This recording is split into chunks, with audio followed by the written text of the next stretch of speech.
Well, thank you for having me. I appreciate the opportunity to be with you and for the invitation. I wanted to talk tonight, or I was invited to talk about the first vision.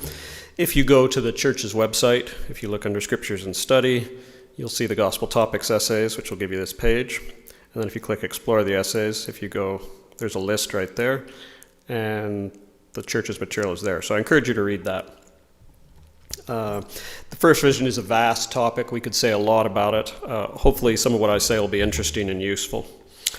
The first vision really didn't become a main part of what we talked about in the church, and probably until the 1900s, for a variety of reasons. It first became an issue, you might say, or something that troubled people, when Fawn Brodie, a lapsed member of the church, wrote her famous and very flawed biography, No Man Knows My History, about Joseph Smith in 1945. And in this, she claimed that Joseph Smith had never mentioned seeing the Father and the Son before he wrote down the first vision that we have in the Pearl of Great Price, which is the 1838 version. And her version of the story, or her account was that Joseph simply made up the story at that time to bolster his authority, because there were a lot of problems in the church at that point. They were in Liberty Jail, and many people were apostatizing. However, as turns out with Brodie, most of what she claimed turned out not to be so. There were actually two earlier accounts from 1930 than the 1838 account. There's an 1832 account that was first published in 1965, and that's when most people heard about it, though Levi Edgar Young of the 70 had seen it prior to 1946. Most people didn't know about it, though, aside from talking to him, that we know of. There was a second account, one written in 1835, that was transcribed by Warren Cowdery, Oliver Cowdery's brother, and was in Joseph's personal journal. But again, the church didn't really know about it until later. So when the Pearl of Great Price was put together in the 1880s in England originally, the earliest version that we had was the 1838 version. And that's the version that we all grew up with and that we know very well. So Brodie turned out to be wrong. Joseph couldn't have made it up in 1838 because there was evidence from at least 1832 that he was telling the story. But if you think that led her to alter her claim, well, you would be mistaken. This is Stephen Harper. He's a church historian who works with the Joseph Smith Papers Project. He says this about the first vision. Until recently, the known historical record contained little evidence of Smith talking about his first vision. However, recent research related to the Joseph Smith Papers shows that as early as 1833, Smith remembered the vision with believers who then communicated it to others. While preaching in Salt Lake City in 1853, a man named Milo Andrus remembered at age 19, in about 1833, he listened to the testimony of that man, Joseph Smith, and how Joseph envisioned a glorious angel in the woods, and trees seemed to be consumed in blaze as he learned that darkness covered the earth and that the Christian creeds were, quote, universally wrong. So Brodie republished her book. There was a new edition in 1971, and she just changed the date. Rather than saying, well, he didn't teach it till 1838, she just changed it to, well, he didn't teach it till 1832. And kept the same argument. It should be a hint to you that if your theory doesn't change when you find major new evidence, then maybe there's something wrong with your theory. This is a book by Stephen Harper that I just read to you from. It's one of the most recent things on the topic, and if you're at all interested in the first vision, you should read it. It's published by Oxford University Press. It's called First Vision, Memory and Mormon Origins. So how many accounts of the first visions do we have? Well, there are 9 of them. There are the 4 we've just talked about. There's 1832. It was unpublished and in a fairly rough draft. There's 1835, 1838, which is the one we know well. And then 1842, Joseph told it in the Wentworth letter. It's the same letter that we got the Articles of Faith from. And then there are 5 other accounts that are third person, that are telling the story as Joseph told it to them. And you can see those listed there. So despite the fact that Brodie was wrong, critics of the church have usually made at least two claims about the first vision. One, that Joseph made it up, and so he changed it as he told it. Over time, the story evolved and grew, and that proves that Joseph was making it up. And two, that the church has hidden the fact that there are multiple versions or accounts from its members. Let's start with number two because it's the easiest to talk about. How to hide information, a beginning villain's guide. Suppose you are a dastardly leader in Salt Lake City, and imagine that you wanted to hide information from church members. How would you go about it? You might destroy the evidence. You might hide the evidence and not reveal its existence to anyone, or you might never mention the evidence in church publications. The church, however, was far more clever than that. They hid it by publishing it in the church's official magazine that was sent to every home. As evil plans go, this one is somewhat underwhelming. In 1970, the Improvement era, this was the church's official magazine before we had the Ensign. Remember that nobody knew about the 1832 or 1835 accounts, or at least very few people knew until the 1960s.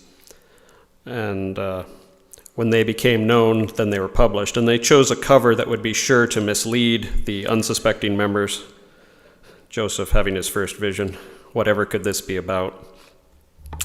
This is a chart from that thing where it compares all the vision accounts, or at least a number of them.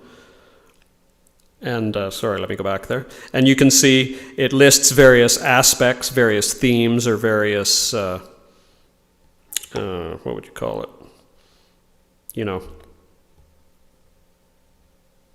Topics, if you like, and then it tells you which visions include those. And this isn't the only time that these multiple accounts have been mentioned. I remember reading about it when I was a teenager. Here's a bunch of Ensign articles from when I was a teenager and beyond. Here's BYU Studies. They were publishing things about it in 1968, so within 3 years of the publication of the 1832 version. There are lots more BYU publications, but I got sick of listing them all, so I won't. And then there's a ton of books, 85, 84, 81, 78, 71, and more books. And lots of books. If you go on the Fair Mormon website, you can see there's so many we had to break them up into multiple pages. More. Okay, enough said. So the other claim, that there are differences that prove that Joseph was elaborating and inventing the story as he went along. Well, I don't think that dog will hunt either. Let's talk about why. This is Stephen Harper, that historian I told you about who wrote this book. Because it's really important that you understand how memory works.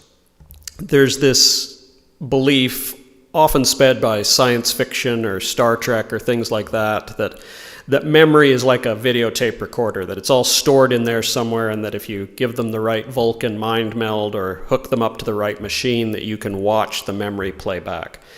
We've known for decades that simply isn't how human memory works.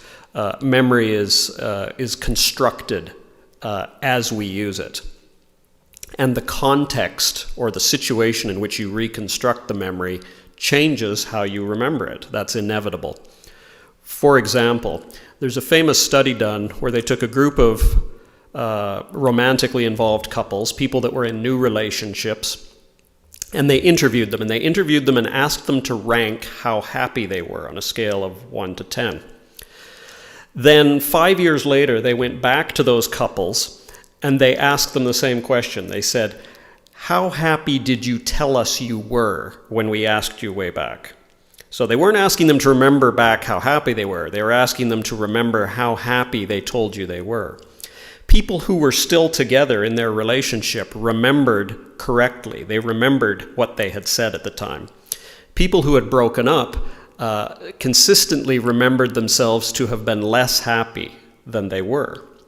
Now, were these people lying? No, they weren't lying, but the context in which they were asked to remember changed or altered or shaded how they remembered the events. So, this is Stephen Harper talking about how that principle applies to Joseph Smith and the first vision, and any historical record for that matter. So, Joseph, as you remember, told a minister about his vision shortly after he had had it. And you remember Joseph said that he treated it with great contempt and told him that there were no such thing as visions nowadays. And so Harper says this: the resulting rejection fractured Joseph Smith into an ought self, prescribed by cultural authorities like the clergyman, and an actual self, or what he knew from his own experience. So what that means is there was a tension in Joseph. He was having communicated to him by someone he apparently respected, this minister that he went to tell about his religious experience, and he was told that his religious experience was not legitimate, that it was false and from the devil. So that was the ought, how people are telling him he ought to look at it. But as he said in his 1838 account, I knew it and I knew that God knew it. He knew very well what had happened. And so there was a tension between these two things, between how his culture or the people around him were telling him to remember the vision and how he remembered it. So Smith had approached God in crisis, desperate for salvation. Instead of assuring Smith that the resolution to his crisis was real, the minister's rejection caused dissonance within Smith, a divided self he innately had to reconcile. But the gap between his culture's expectations and his actual experience was too wide to reconcile. Continues. The preacher's rejection upset Smith's memory with long-term effects. He had learned through experience that making his memory public made it contestable. That is, you could argue about it and claim that it was false. Engel explained that once we recall anything, with or for others, the process of remembering depends as much on motivation and social context as it does on any neural network. That's a fancy way of saying the situation affects how we recall things. Such circumstances often cause people to recast their past so that it conforms with their culture. The minister's rejection hindered Joseph's willingness and perhaps even his ability to tell his story. Finding that telling hurt and disrupted the story, he could have conformed. He could have altered his memory as needed to make his experience acceptable.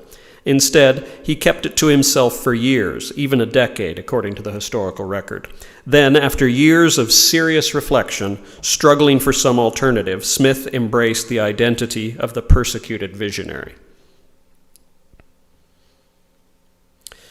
Neuroscience has shown that memory is not fixed at the time of learning, but takes time to develop its permanent form. So some leading psychologists consider it a mistake to assume that interpretation of recalled knowledge happens only at the preloading or the perceptual stage, that is, when you're creating the original memory. To assume that once knowledge enters memory through the front door, it's happily stored away to be retrieved intact at later times of recollection. Joseph Smith's earliest memories of his vision were based on factual, sensual, and emotional elements. Those facts accumulated more and more meaning in light of subsequent experience. For example, he widely interpreted his vision as the first vision, as Mormons widely know it today, only after subsequent visions. Right? When Joseph walked out of the grove, he did not realize that he would one day be called as a prophet. And so once he was and had the experiences that he had, that necessarily affected how he remembered it. He remembered things, and things took on new meanings that they would not and could not have had for him initially. Interpretive memory, he goes on, the kind that becomes possible with the passage of time and experience, is unsurprisingly most substantial in the late account, 1838 to 1839. It shows how he continued to consciously interpret the experience over the years. Historians often assume that an experience recorded at or shortly after the event will be accurate, and that later memories are less accurate in proportion to the historical distance between them and the event. These assumptions are understandable, but misguided attempts to impose predictability on memories, as if they were reducible to an equation. Time may be an enemy to memory, but it's also its most significant ally. Both distortion and accuracy in remembered events have been proven by experimenters and observation and are to be expected. One way this occurs is when semantic memories, that's cultural knowledge and information known from frequent exposure, blend with autobiographical memory. Joseph Smith probably unconsciously conflated some of his semantic memories, that's information he knew, with what he knew from his own experience in the vision. To put it simply, memories are both accurate and inaccurate. They are both distorted and true perceptions of the past, as seen from the present. It is not wise to take for granted that Joseph Smith's memory was accurate at the time of the experience, but increasingly inaccurate in proportion to the passage of time. Nor is it wise to assume that his memories were inaccurate because they contain discrepancies, or things that don't match. To give you one example of this, probably the best one, Joseph, in the 1838 account that we know well, emphasizes a great deal how persecuted he was by the vision, and how that was kind of the story of his life, you might say, to be persecuted. Well, think about what was going on to Joseph at that period in his life. He had been betrayed by a great many of his associates. He'd had false testimony brought against him, and he'd been thrown on trumped-up charges into Liberty Jail. Persecution was very much on his mind. And so because in the present he was thinking a lot and experiencing a lot about persecution, that necessarily affected how he remembered and told the story of the first vision. You know, in actual fact, there probably wasn't a lot of persecution initially because he didn't tell the story to very many people. He told it to the minister and kind of got persecuted there and then kept quiet about it. So some people have looked at that and say, oh, he's making it up. No, he's not making it up. It's that he's remembering what happened to him in light of his current experience. And you simply can't get away from that. That's the way memory works. Okay, so back to these multiple accounts. So we're told that Joseph elaborated it and made his claims more and more grandiose as it went on. Well, look at the chart here. This is the 1832 account. If you look and count the number of dots that are there are more dots in that column than anywhere else. So what's interesting is that the very first account Joseph told, the 1832 account, which was incomplete and never published, had the most detail. That's not the sort of thing you expect if someone's making stuff up and making it more and more grandiose as they go along. Well, maybe people have said, if you look at one of the things that's not mentioned, he doesn't mention the religious excitement in the area in his first account. You'll note there that he only really does that in 2 accounts. So he adds it in 1838 and then doesn't mention it again until the very end there. So that doesn't really look like an addition or an elaboration over time. But people say there was no religious revival in 1819 or 1820. Well, a man named Walter Norton discovered a Palmyra register, that's the local newspaper article, of 28 June 1820, so probably just after Joseph's vision, which was in the early spring. It reported the death of an intoxicated man in the Palmyra village, that's where Joseph lived, and claimed that he obtained liquor at a camp meeting held in the vicinity. So camp meetings, those were the kind of meetings that Joseph was talking about, where you had the preachers, you'd all go out to the camp outside of town, and you'd sit on benches made out of wood, and you'd have these religious revivals. So the newspaper records that this guy got drunk and died after getting booze at the revival. So when he was criticized, there were letters to the editor, outraged that the editor would write this. He later exonerated the Methodists from blame, as if they were the chief users of the campground, but asserted that the dissolute frequently resorted to the campground for liquor, implying that the grounds were commonly in use. So you remember, Joseph, when he told his story in 1838, said, I was kind of inclined to become a Methodist. Well, here's the Methodists getting upset in 1820 because they think that this editor is implying that this guy got drunk at their meeting.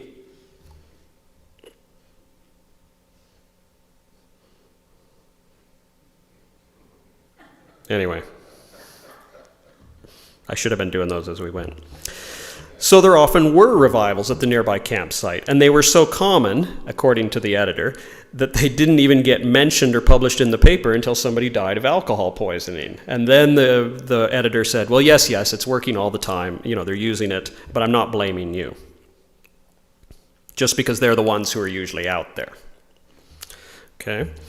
Plus, a neighbor of Joseph's family, who was not a member of the church, later remembered that Joseph caught a spark of Methodism in the camp meeting away down the woods on the Vienna Road. Well, that's the same camp, the same road that runs through Palmyra. So even way after the fact, there's a friend of the family who remembers Joseph liking Methodism and having something to do with the camp meetings. And it was used there for meetings until 1822, when the Methodists built their own church. So it kind of does all fit. Also, between 1818 and mid-1819, the Genese district of the Methodists, and that's the district that Joseph and his family lived in, reported an addition of over 1,000 members, while the other 5 districts in the conference each only had half that number or fewer. This was an impressive 23% increase for the district, whereas the New York Canada Conference, to which it belonged, grew only by 14%. Methodism was always expanding in these years, but in 1818, the reported addition in the area was only 350, an 8% buildup. So something remarkable had to be happening in this Methodist section to triple its growth during 1819, the year before the first vision. So again, there's this confluence of evidence that tells us that Joseph wasn't wrong, that there was some kind of religious excitement. You have to remember, the things that would impress a young Joseph Smith was maybe not what would impress us at a distance. This didn't have to be something that was going on all over the place. It just had to be in his immediate area, and it seems like that is what was happening. Okay, well, not to be outdone, our critics say, well, he doesn't mention 2 people. This is supposedly the final blow. And in my experience, this is what bothers people who haven't heard about multiple accounts. This is the part that gets them. That in the 1832 account, he mentions Jesus, but he doesn't talk about the Father. So we've got Joseph, right? We've trapped him, we've figured him out. He's going to change it as his ideas about God change over time, right? Well, let's look. So this is what the 1832 account says. I cried unto the Lord for mercy, for there was none else to whom I could go and obtain mercy. The Lord heard my cry in the wilderness, and while in the attitude of calling upon the Lord in the 16th year of my age, see, he gets the date wrong there, a pillar of light above the brightness of the sun at noonday came down from above and rested upon me, and I was filled with the Spirit of God, and the Lord opened the heavens upon me, and I saw the Lord. And he spake unto me, saying, Joseph, my son, thy sins are forgiven thee. Go thy way, walk in my statutes, keep my commandments. Behold, I am the Lord of glory. I was crucified for the world, that all those who believe in my name may have eternal life. Behold, the world lieth in sin at this time, and none doeth good, no, not one. They have turned aside from the gospel, and kept not my commandments. They draw near to me with their lips, while their hearts are far from me. And mine anger is kindled against the inhabitants of the earth, to visit them according to their ungodliness, and to bring to pass that which was spoken by the mouth of the prophets and apostles. Behold, and lo, I come quickly, as is written of me in the cloud, clothed in the glory of my Father. And my soul, says Joseph, was filled with love, and for many days I could rejoice with great joy, and the Lord was with me. But I could find none that would believe the heavenly vision. Nevertheless, I pondered these things in my heart. So the Lord, Jesus, is there. So some things to keep in mind as you think about that. In the first place, 1832 was a very rough draft, and it was never published. Joseph didn't even really give it to people who were preparing histories. It was really forgotten until very late in the day. So there were things about it that Joseph wasn't happy with. It doesn't seem to have captured the experience the way he wanted to. You can almost sense his frustration as he tries to get it down on paper. This is one of the few times, especially this early, that we have Joseph's actual writing. Some of this he writes with his own hand. It's almost like he grabs the pen, or the scribe gets up, and so he tries to write it down. So you can tell that he's working this, and he just can't quite get it. He used to talk about the prison of language, and I think you sense that here, this idea that he was searching for the words to explain what he wanted to say. And when Joseph talks about Jesus, that doesn't mean that the Father isn't there. It just means he's not focused on that. And I have an additional idea. It's not in the Gospel Topics essay. I'm not the first person to suggest it, but as far as I know, I'm the only one to use what I'm about to show you to argue for it. That said, I hope to publish it. I have not managed to get it yet through peer review. So scholarship without peer review is worth about what you pay for it, which is nothing. So take this for what it's worth. But I think it's an interesting idea, and I hope with more time I'm going to be able to firm it up. So is the Father absent? I would argue that he isn't. Before that stuff that we just read, which incidentally, if you search in your gospel your gospel library app, there's a section there that has all the accounts. And it doesn't include this. It doesn't include this intro part. So unless you're looking for it, you won't see this intro part, which I think is too bad, because I think this is a really important part of it, because it sets up the vision. And we gloss over it. So this is what's written at the very beginning. A history of the life of Joseph Smith Jr., an account of his marvelous experience and of all the mighty acts which he doeth in the name of Jesus Christ, the Son of the living God, and of whom he beareth record, and also an account of the rise of the church of Christ in the eve of time, according as the Lord brought forth and established by his hand. Firstly, he received the testimony from on high. Secondly, the ministering of angels. Thirdly, the reception of the holy priesthood by the ministering of angels to administer the gospel. And fourthly, a confirmation and reception of the high priesthood after the holy order of God. Okay, so what are these? Well, the ministering of angels, that's clearly Moroni and the plates. The Aaronic priesthood by holy angels, right? The Melchizedek priesthood with the gifts of the Spirit and all that, that's Peter, James, and John. So what's the part that comes first? What is the testimony from on high? I've said all this. So does the testimony from on high just mean that Jesus gave him a message or an instruction or a witness? Well, it could. But I want to take a look now, and this is the part that's novel, is how did other people at Joseph Smith's time and after use that phrase, the testimony from on high? Did it have a meaning? Well, here's one. This is from 1806, a New York book, so published in the same state as Joseph. And it said, this is a story of a history of Jesus Christ, and it said, "Again, while Jesus prayed, 'Father, glorify my name,' the testimony from on high was repeated. Then came a voice from heaven saying, 'I have both glorified it and will glorify it again.'" So what's repeated? Well, what the voice had just said, which was, "This is my beloved Son, hear him."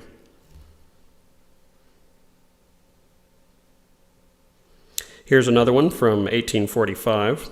"The Father cried out on high at the river Jordan and said, 'This is my beloved Son, in whom I am well pleased. I will send thy Son.' And the exalted one did utter thy gracious voice from on high," at his baptism. And again, what happened at the baptism? Well, God said, "This is my beloved Son, in whom I am well pleased." Here's 1845. Here it is again. Loud voice from on high, "This is my beloved Son." Here's another one. This is 1876. "They were with him on the holy mount," that's the Mount of Transfiguration, "and heard with him the majestic testimony from on high. 'This is my beloved Son, in whom I am well pleased. Hear ye him.'" It goes on. So there's lots of examples of this. This is into 1914. Here's one, 1915. So we're getting kind of distant from Joseph now, but there seems to be this pattern, this use of this phrase to identify this kind of experience of hearing the Father say, "This is my beloved Son." I'm hoping that I can trace this earlier. I haven't really looked any earlier than the 1800s. I want to look back and see if there's a pattern there. I have found that Thomas Aquinas, who was the leading philosopher of the Middle Ages, he uses the phrase, or at least he does in translation, but I can't read Latin, so I'm going to have to get help to figure out if this is a thing or not. Anyway, stay tuned. Maybe if I do this in 2 or 3 years, I'll have it published. But I think, given what I know at the moment, that the Father is in the 1832 account. To receive the testimony from on high means to hear God say, "This is my beloved Son, in whom I am well pleased. Hear ye him." Another claim, which is that Joseph only mentions his quest for forgiveness in his 1832 account. As we've talked about, the emphases in the visions are in the accounts of the vision are different. They're given to different audiences, and everybody knows that you don't tell the same story in the same way to the same audience, to different audiences. That's just not how it works. And if Joseph was making up a tall tale, wouldn't he be extra careful? Wouldn't he be sure that he told the story the same way every time? So the differences we see are much more in keeping with how normal human memory works over a lifetime, which isn't playing it back on a tape, but it's reconstructing the story in our minds each time we remember the event. And so I think the differences, or the difference in emphases, argue for Joseph's sincerity and for the reality of the experience. If you're making something up, you're very careful. Every liar knows, always tell the same lie, or you get into trouble. But people would say, well, surely he wouldn't forget something as huge as being forgiven of his sins when he tells the story, would he? Well, I don't think he forgot, but could he tell the story without it? Yes, absolutely. I am 100% certain that someone could do that. How do I know that? Well, because I discovered, not so recently now, it's been a few years, but within the last 5 years, I realized that I had been doing exactly the same thing for over 30 years. This is a blurred out page from my journal. This is when I was 11 years old. It's May 23rd, 1983. I consider it a sacred experience. I'm not going to put it up for everybody to read, but I will tell you about it. That's why I blurred it that way. So this was at the end of my grade 5 year. So by grade 5, I already had 2 years more education than Joseph Smith did, which is pretty sobering if you think about it. And this is the story of when I had read the Book of Mormon and sat down to pray about it. And because I was told in unmistakable terms when I had that prayer that the Book of Mormon was true and that it was a genuine ancient record, I have told that story dozens upon dozens and probably hundreds of times to people as I was a missionary and a bishop and other things that I've done in the church. This is an important story to me. It's the foundation of my testimony. Sort of like the first vision, only the first vision's obviously greater. But to me, it's as important as the first vision was to Joseph. Now, these are the parts that I always remembered. I remembered having read 3rd Nephi and the account of Jesus' visit. I remembered reading Moroni 10, where he says, ask wisdom. I remember the power of the Spirit. I remembered talking about how much it weakened me, that experience. And I knew that Jesus was the Savior, that the Father and He lived, and that the Book of Mormon was true. Those are the parts I always put in the story. This is what I had completely forgotten until I just happened to read my journal article 30 years after the fact. These are all phrases from there. In my prayer, I asked to be forgiven of all that I'd done wrong. I told my Father I knew He could forgive me. I told Him I believed in His power. I feel I'm forgiven of many of my sins. So isn't that strange? You know, if you look at page space, I actually spend more time in there writing about forgiveness than I did about the rest. And yet it's the rest that I had told over and over and over again over time. Why had I forgotten that? Well, or why didn't I tell it? Well, partly I think because I was forgiven, and so I quit worrying about my sins. That's what's supposed to happen when you're forgiven, is that they quit weighing on you in the same way. But also, and I think more importantly, the reason that I was telling the story was almost always had nothing to do with forgiveness of sins. I was telling the story to tell other people how they could know that the Book of Mormon was true, that God lived and Jesus was the Christ. I was telling the story to encourage them to do what I had done. And the forgiveness, it mattered to me, but it doesn't really matter to them so much. Just, I think, like Joseph Smith's. I was shocked, surprised at the parallels, but I did exactly what he did. His public accounts were to describe what he learned and what it meant for others. So in conclusion, there are a few other things like this in as people look at the accounts. These are the most difficult, if you like, or the most serious ones. If you have questions or other issues you'd like me to address, you can always email President Wild and we can certainly look at them. But in my experience, these are 99% of the things that bother people. And an important point that often doesn't get mentioned is that this attack on Joseph, that he changed or created the first vision story late, was never made until Fawn Brodie made it in 1945. No enemy or no apostate member of Joseph's ever came up to and said, hey, he told me this in 1830 and this in 1832 and it changed in 1838. There were plenty of people who were very sensitive to Joseph changing or modifying things in the church. David Whitmer left the church partly because Joseph edited the Doctrine and Covenants revelations. So believe you me, if Joseph had been changing the first vision story and Whitmer had heard it, he would have called him on it. He never did. Nobody ever did. It also includes Frederick G. Williams, who wrote the 1832 account and was a missionary at a meeting when a hostile minister wrote about Joseph claiming to see God. And he was also on the stand in 1835. He never noticed this. And that, I would suggest, is that there isn't one. It only troubles us because of the historical distance. Real non-LDS historians get it. This is by a Catholic author, Stephen Prothero.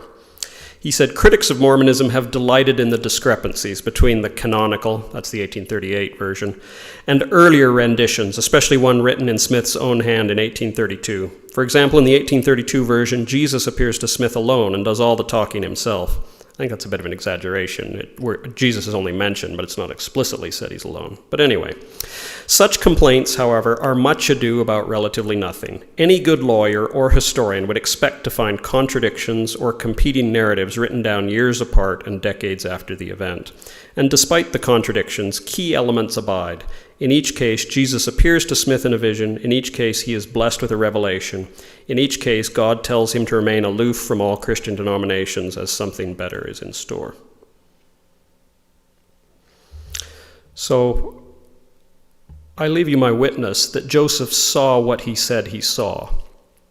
And the way to know that is not in doing what we have done here tonight. I hope this is interesting. I hope it's useful. But this is not how you resolve these kinds of questions. At best, you can come to a historical conclusion about what Joseph probably said or believed he experienced. If you want to know if this stuff is true, though, you have to examine the fruits of it. And that is, you need to pray. You need to do what I did at age 11 on May 1982. You have to do what Joseph did in the early spring of 1820. That is, you have to get down on your knees and you have to ask him. And you have to ask sincerely and with real intent. And I think real intent means that you will do whatever you have to do if it's true. If you're not willing to do whatever you're willing to do, whatever God asks you, don't bother, because he's not going to condemn you. But when you kneel down, if you mean it, if you're willing to do what it takes, if you're willing to do what he asks you, then he will tell you great and marvelous things. When I first prayed, I remember as I read the Book of Mormon, it suddenly hit me that we were the only people who believed this stuff and that this was all rather crazy. I was a strange 11-year-old. I didn't date much. I shouldn't have been dating at 11, but that was a problem that went on for many, many more years. But it hit me suddenly, and I don't know if you've ever had that experience where you suddenly perceive something, where you suddenly see something in a new way, and once it happens, you can't turn your back on it. And so I suddenly realized that, oh my gosh, we're the only people who believe this, and this is all pretty crazy. God appearing to prophets and gold plates and people in America and Jesus coming to America. That's all really out there, I remember thinking, or words to that effect. And then I thought, well, maybe I've always believed this because my parents taught me it. And then I thought, well, what if I pray about it and I don't get an answer, or I get the other answer? What if God tells me it's not true? Or what if I don't get an answer at all? So I thought about that for what seemed like a long time to me. And at the end of it, I kind of thought, well, my parents would be a little disappointed, but they wouldn't be angry. They wouldn't disown me. So I figured I could risk it. And when I knelt down to pray about it, I thought that it was going to be something that would take a long time. I thought that this was the first of many long struggles with the issue. And I was astonished at how quickly and clearly he told me in ways that I had never imagined and couldn't really fathom. It left me, as I said, weak, to the point that I couldn't write almost. I write in my journal about how I have to keep putting the pen down. I remember that very vividly, of how I would write a phrase and then I would have to almost lay down on the bed and then I would go back and write another phrase. And so I knew. From that day forth, I have known that it was true. And I remember kneeling down perhaps the strangest part of the experience, but as I look back now, not so strange.